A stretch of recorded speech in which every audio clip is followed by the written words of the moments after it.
This one time I was talking to my friend who was an unbeliever. Him and I grew up together playing music, and the whole time I too was an unbeliever. Up until the age of 28 years old, I hated the church. I hated God's word.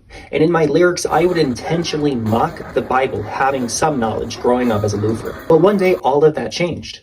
I heard the gospel, I accepted it, I started going to church, and I started seriously studying God's word. So my best friend sees this change in me, and one day he asks, what happened? His assumption was that I had endured some kind of midlife crisis and that the Bible had somehow made me feel good about my actions in life. But I told him my decision to follow God's word was not based on an emotion, but it was based on the legitimacy of God's word itself. And immediately he says to me, Moses supposedly wrote the story of Adam and Eve.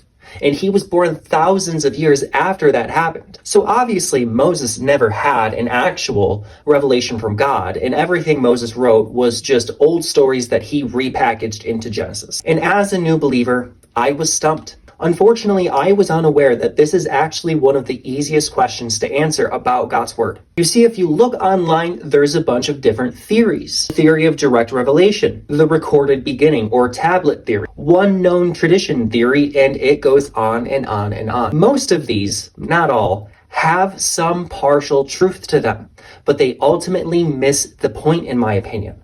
God made a promise to preserve his word, and he did so. Now, if you want to hear my full testimony, you're going to have to subscribe, which I do plan on discussing in great detail in future videos. So like this video, subscribe, and comment below, because the very next video I post will be the end-all be-all answer to this question, and it's probably not what you think. Thanks.